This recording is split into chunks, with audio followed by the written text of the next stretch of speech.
All right, so it says photo 3 waiting on a bale. So that means photo 1 and photo 2 has been tripped. So down the road, if you ever have a want to check the sensitivity on your photo eyes, we run to the center of the thing, and there's a little screw on there where you can adjust it. I'm talking like 1/16, 1/8 of a turn, changes it a bunch. So you can just literally stick your hand in there. You see that? You see the light changing on this photo eye here? Oh yeah. Mm-hmm. So if we have it out too far, it's going to read this all the time, Right. and so we just put it in the center of the Right. Put your hand over there. Now come in. probably something like right there. Center chain, Yeah, center of the chain. Yeah, what you said is Center of the chain is, I mean, it can vary quite a bit, but the main thing is it's not far enough that it's reading off of this side here. Same thing with this here.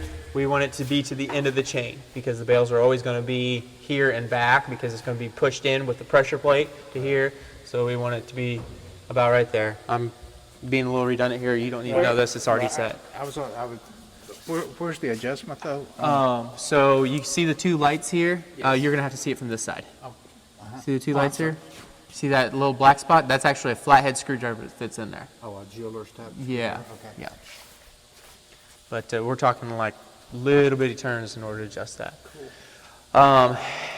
There's going to be times possibly that you might call up for tech support and I might have you dry run the machine. And pretty much all that is hand in front of photo 1, hand in front of photo 2, hand in front of photo 3. If everything's working properly, that's all you're going to have to do in order to literally cycle this whole machine, okay? Number one thing when you're doing that is make sure you trip photo 3 from inside the banding box, because I can't tell you how many people wants to stick their hands over the side. Don't do it. So there's room, you just stick your finger in there and trip it. Where was your number 3 at? Right up here. Top of the box.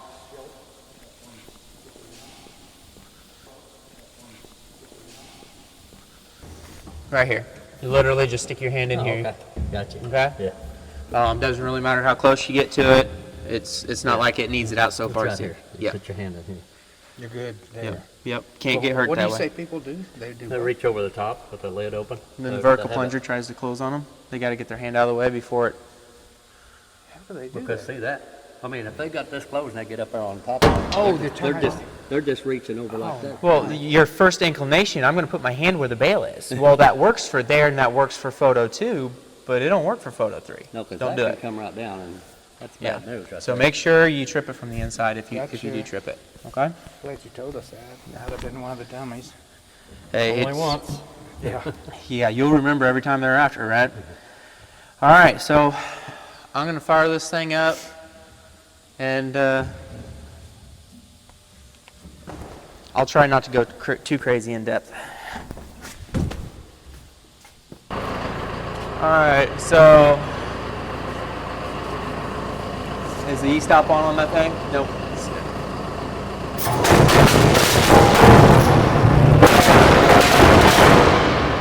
So because we had already hand tripped all the photo eyes, it read it at photo 3 because the power was hooked up. It sensed this one, that one, and the top one, so that. Yep, Now exactly. it's ready for the next bale. Now it's ready for the next bale. Notice it says photo 1 ready, waiting on a bale. It's going to now say photo 2 ready, waiting on a bale. Okay? Notice when I check photo 2, it stops it and separates the bale. Okay? So when you're bailing along and you know that number one thing where I said my horizontal chain's not working, it's because it says photo 3 waiting on a bale because there's that shaft there. You see what I'm saying? So the part that you think is broken, 9 times out of 10 is not broken. It's the next step. Or the step previous. Okay? What's that? No, so what was that code? So the code is photo 3 waiting for a bale. And you remember I said with the chaff of photo 2, they think the horizontal horizontal chain is broken. Right. But in that, actually, we've falsely tripped the one next to it. So If you would have gone on up there and opened it and tripped that other one, would it have? yeah, I'll go ahead and do it.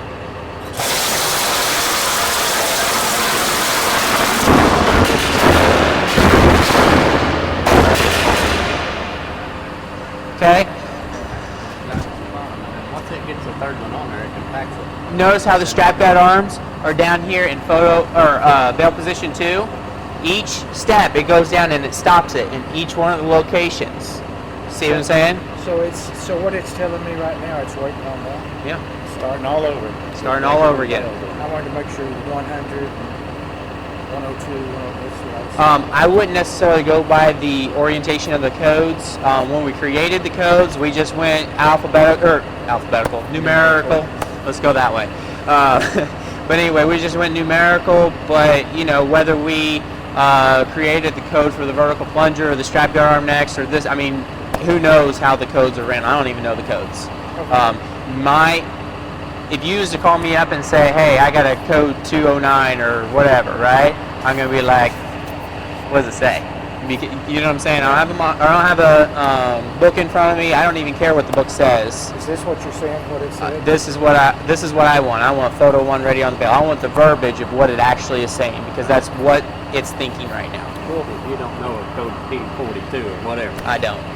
Some people do. There's Bale Band-It customers who know the codes better than I do. I'm just like, okay, that works for me. So you don't even have the accumulator, the nitro boost on. Nope. Oh, and do me a favor, if you ever crawl underneath there, make sure you turn the hydraulics off as well to shut those off. Even though you're out of harm's way, someone sticks their hand in there and catch that chain on the bottom side, it hurts. Yeah. Not that I've done that, but. All right, if someone wants to show photo 1 for me too, I'll go ahead and cycle it through and we're going to see how the horizontal plunger pushes it back.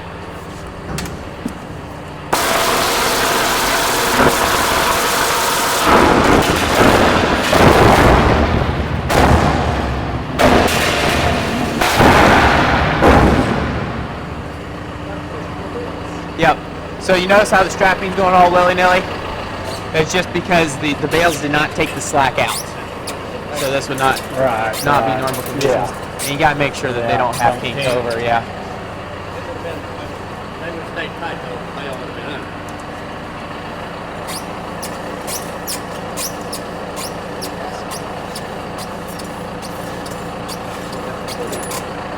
Oh yeah, got a lot more slack in Yeah, a lot more. As it moves. You don't get any slack in that once we got You're that right. in there because it's catching it. Yep. So any slack that you get, so whenever the horizontal plunger presses forward, it's actually doing a no pressure pushback with the strapping. You're not pulling any strapping off of the drums whenever it's pushing it back because this roller releases it, allowing it to go back. Okay? The only time that it pulls strapping off of this is whenever the horizontal, after it's done, put the hay where it's supposed to. When it pulls back, that's when it pulls the slack off of here. That's why it's not grinding into the hay. You know what I'm saying?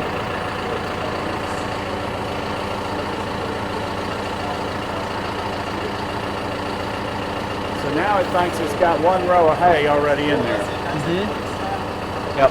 And if we were to shut it down and start over right now, It would tie 18 bales in a bundle. and how do you keep it from doing that? Reset bundle. Up there. Yes. So if it's empty and you never had any problems, but you hit these eyes and you tripped it 2 times or something like that, you Yeah. need to hit the reset button Yes. to start it all over. That's your time to hit it. Just as long as you don't hit reset bundle for tech support or to fix a problem. Okay? Or with hay in it. Those are the 3 and those are 90%, that's 95% of any time that most people hits it, is those 3 that they're not supposed to do. Okay? It's when you have hay in it, or you need help, and that's it. Yeah. You can reset that and it's going to 0 back to Yeah. nothing. It's not going to hurt anything as long as there's no hay in it, but I can't help you with tech support. And it's not going to fix your problem. Tech support or hay. Yep. Don't hit it. Yep. Alrighty, I'm going to go ahead and hit that. You're going to see this thing go to bale position 0, which will be the best time to do the tie cycle. Or I'm sorry, not the tie cycle, to rethread it. Okay?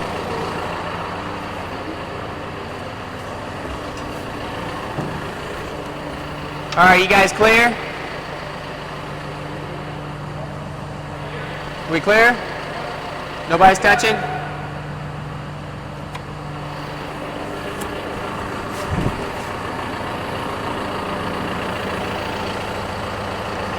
Is the E-stop on?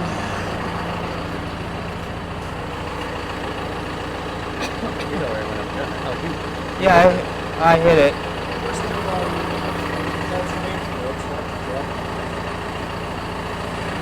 I don't have the beeper on, so I didn't know. I must not have held it down.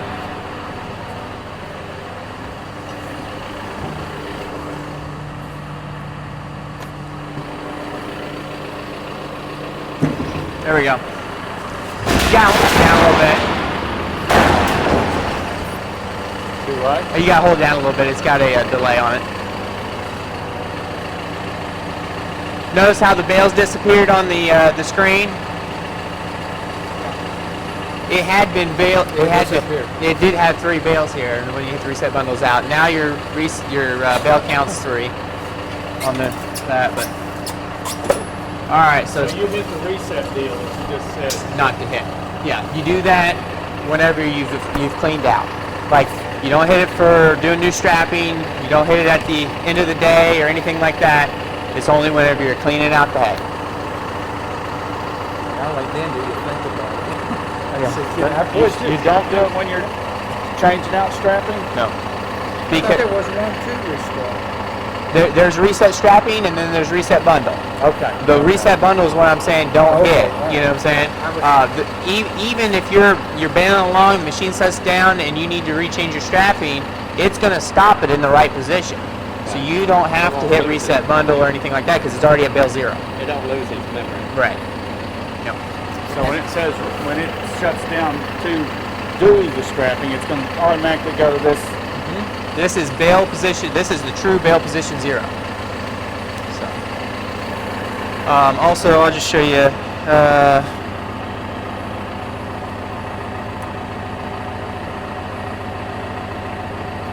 They'll say out of strapping, and if I threw a bale in there right now, it'd go up, it'd set on the vertical plunger, and it'd just stop, and it wouldn't process it. I'd have to go in here, add strapping count, and go in, and then it'd process it. Okay? And when you see it's still saying that, so you have to reset this. It's saying low strapping, but it's showing you that you have one more Okay. left. It'll Okay. actually pop this up at round 10, Okay. and it kind of alerts Okay. you that you've got a few. But anyway, I'll go ahead and run it up a little bit. But it said reset strapping over there. If you hit that, it's going to go to this position. Yeah, if I hold this down, well, no. Reset strapping only changes your bale count. Okay. Okay? If you wanted to stop at that position, you're going to have to roll that all the way down to 1 or 0, let it finish to that point, you know what I'm saying, and then it'll stop. But, alrighty. It says ready for bale 3. Go on there, and you've only got one in there because it missed one. One fell out. There's a lot of scenarios with that. You can have that all jam-packed full, and it's still saying waiting on bale position 3, because when you're bailing But along, that sensor, number 3 is the main one. It's going to tell it when it's got that, and that's going to be Yep. when it's full. Yep, absolutely. Gotcha. Yep, for sure. What is that? I don't know why this would happen or if it ever happened. Like the switches, that one right there. Uh-huh. So something happened to it, and I had to put a new one in there. Okay. Is there a clearance that it needs to be set at? And it's what? Depends. If it goes up there, if it's down here.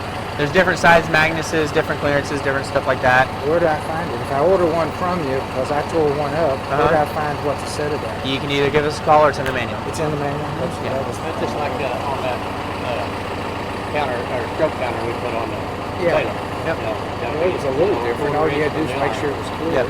There's 1/8" clearances, there's 3/8" clearances, it all just depends. Okay. Yep. That's what made me think of it. Yeah. But it's all going to range about that. I think 3/8" is the biggest. But, Why, when this comes back to 0, then the back end go ahead and close up? the back end will only close at bale 15. So even if you hit reset bundle or anything like that, it could be on, so from bale 15 to 21 is when the back gates are closed.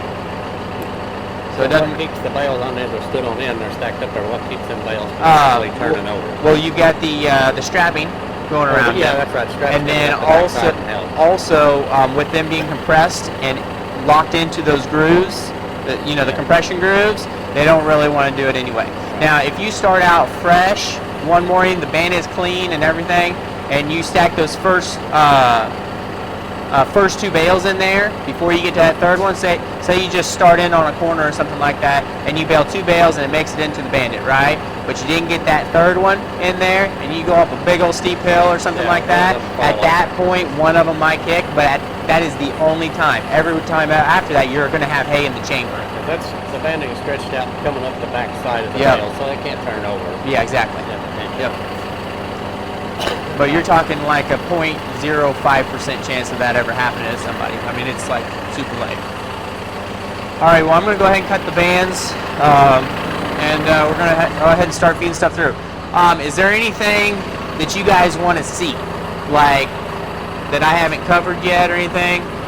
Because I can run these bales through multiple times if there is something, but I want to go ahead and get out of the way before we start. I'm just going to overload, you know, it's just going to take me time to get out of the field, Oh, yeah. slow down, then I'm going to be going, crap, what did he say? Yep, for sure.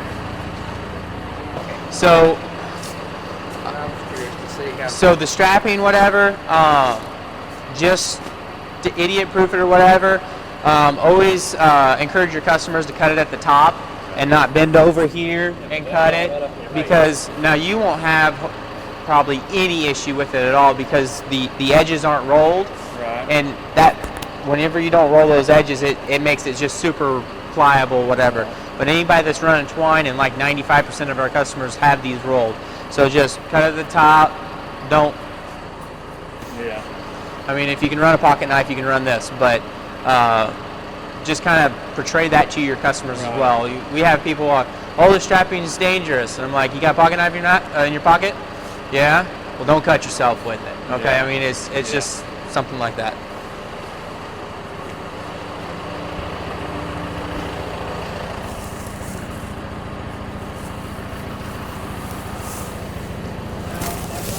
On your RPMs on your tractor, what do you run on? I like for a ground pickup. Whatever you run for your baler will be sufficient. I run like the 2100 RPM or something like that because I'm wanting to get the most strokes for my bale anyway to get my speed up. You can run down to 18, but Well, my boss is bad about laboring a tractor. He will labor a tractor to death. You know, especially as far as on round bales, 'cause the his load RPMs, weight or just taking the RPMs down. He'll round bale at 1200 RPMs. You know, you got to Oh. get them bales twisted. That's Yeah. why you've got such uniform bales. They're just. I wouldn't run it at 1200 RPM. You're not going to get your pump flow like you need. I'm going to set this to the side. That corner is pretty soft. They've ran these bales through like half a dozen times. But anyway. I was asking about the RPMs. You know how Ron is. He wants to run like 1200 RPMs. You know, up there at 18, 20, 2100. Like John Deere's, they've got the efficiency one, Right. where you throw it and so you can run lower RPMs and still get your Get your pump flow. RPMs with 640, Yeah.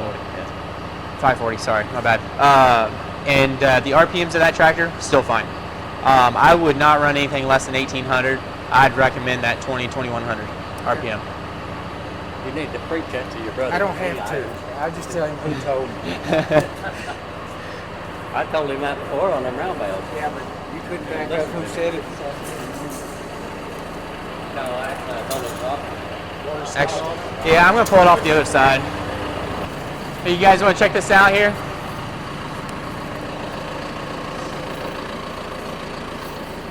So here's the seal. Of course, these bales are wrecked just because of the testing. We use these bales over and over and over. So this compression groove is not near as deep as it's supposed to. You're going to see gappage whenever it goes into the thing where it's not going all the way up. So it's not going to look like it's compressing from the top. But I did want you guys to see the seal. It is located this part of the bundle on every bundle. You know what I'm saying? It's back a little ways from the corner. The other seal that we showed you, notice how it's actually sunk down in there a little bit. And someone didn't grease the banders. Anyway. May have been done on a machine before it was actually passed and let off. Okay, all right. But anyway, so you see that right there? If you start seeing that on your bundles, there is either some chaff or debris in your banders, and you can blow it out and clean it out and pick it out or whatever, or you just need to add a little bit of grease to your dies. But it should be smooth on this side, okay? This is a long ways away from breaking. Like I've had 10 times worse on this, and the seals still hold together. These seals are awesome. If they're together, they're real good.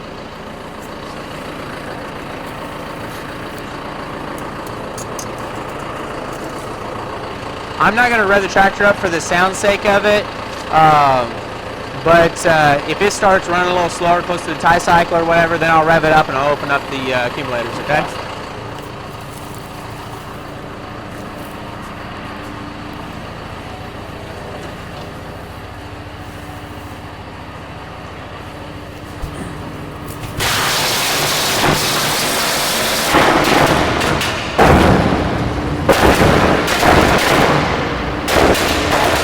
Notice that horizontal plunger was back because it was bale 0.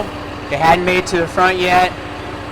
When the bale came up, it waited until it read that it was back, placed it. Now, from here on out, it's just going to start dropping them in because it doesn't have to wait for that horizontal plunger to go back. But every single step of the way, if it misses one of them, it's going to stop and be like, I need this. And these don't turn until...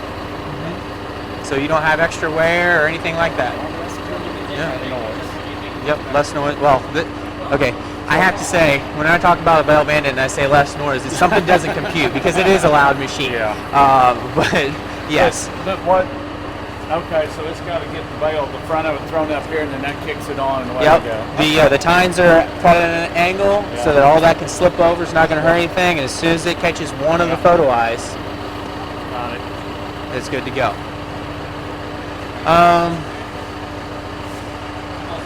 After I get 3 bales in, because I personally want to just make sure everything is good with the accumulator, even though it's all ran off, I'm going to go ahead and adjust that and get that running.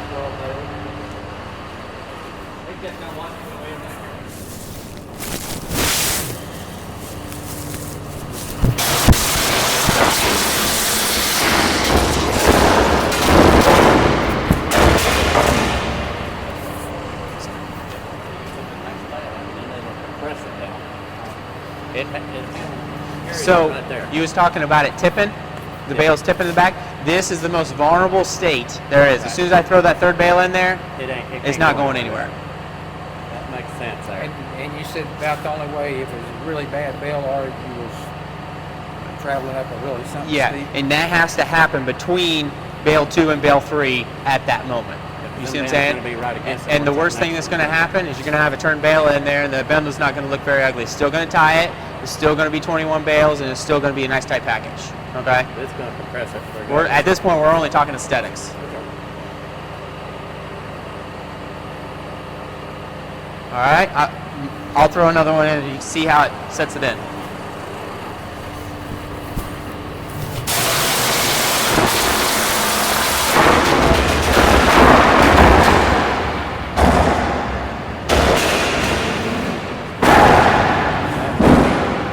Move now. No, it ain't going anywhere. Pressed on the rail top and bottom.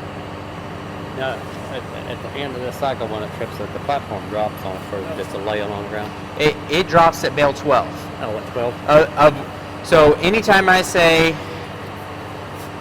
floor drops at bale 12, back gates drop at 15, ties at 21, plunger pushes back on 3. Anytime I say bale counts, whether it's talking about dropping on bale 12 and it's losing the bundle, I'm always talking about the bundle that is being made. Right. It's so you got 21 sliding off here, but it drops on bale 12. You see what I'm saying? I'm always talking about the bundle being made whenever I talk bale count. Which is the picture on your screen. Yes. I like how the arms are backed up now, and it just sets them down, and then Yep. they go down that hole and it slides it off, and they just come right. But they never move; they're rigid. Yep. And with your brakes on here, it's not going to pull any strapping off when the strap guards go down, so it feeds back through.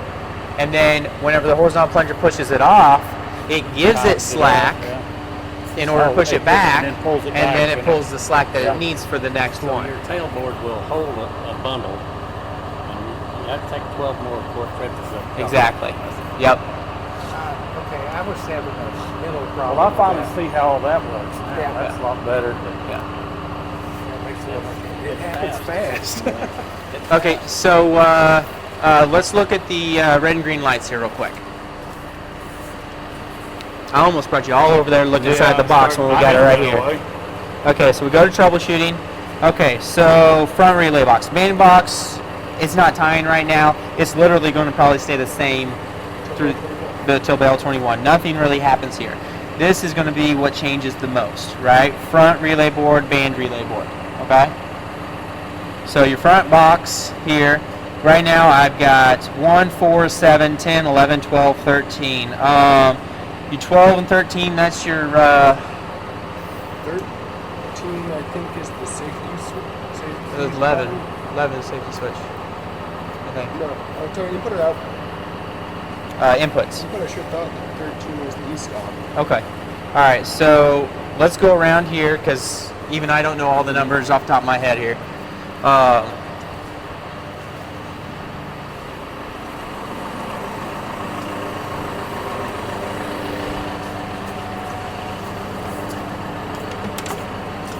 Okay, so if I want to know what 1 is, okay, red light 1 is on.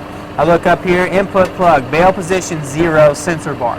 So I know my strap guide arms are all the way to the top position. Right. Boom. And I know they're being red because it is telling me that it is in that position. Right. Photo or red 1. Now I can look here and see number 4. Okay, number 4 red is horizontal plunger read switch, and I can tell that that read switch is reading. Now on a horizontal plunger read switch, this magnet will read when it's back, Right. and whenever it's forward towards the front of the machine, it'll read. So this red 4 reads for both of those. So whenever I asked you, say you call me up, my horizontal plunger's not doing it, it says waiting on horizontal read switch to be on. Well, I'm going to ask you, well, is it getting the signal? Well, yeah. Okay, then I know my magnets are lined up and I got something issue with the board. Okay, 9 times out of 10, 95 times out of 100. Let's just go that. That's not even an issue, right? So I'm going to say, okay, just to confirm, is red light 4 on? Well, no. Okay, now I want to know, what is the computer telling the horizontal plunger to do? Is it trying to send it or is it trying to retract it? And so now I can look over here to my output, right, of what it's trying to do, and I can find my horizontal plunger. There's horizontal elevator, horizontal plunger solenoid, okay? So my horizontal plunger solenoid is 4, green number 4. 4, the energized state of number 4, okay? Right now, green 4 is not on. So Right. I know that the computer is telling it to bring it to the front, to retract the cylinder to the front, okay? So if it's waiting on this red light to be on, either the sensor is not getting aligned with the magnet, or I got a faulty read switch, or something's jammed up and it's not allowing it to go. So right then and there, as soon as something stops, you look at the monitor, it says waiting on horizontal read switch to be on, boom. You can cancel out everything else, and we're talking number 4 circuit. You see what I'm saying? Kinda. It's not call and see dealer, or you know, might have a sensor out or whatever. We're able to not only isolate whether it's a computer or a sensor or obstruction. Boom, I can land you right on there. You call me up and I ask those few questions, I already know what's going on, Right. typically. That is the sweet thing about a Band-It and GFC. We set up everything so that you have that information to make those calls. But anyway, I can go through a bunch of different circuits, a bunch of different scenarios, but I think you want to see the Band-It working, right? Yep. All right.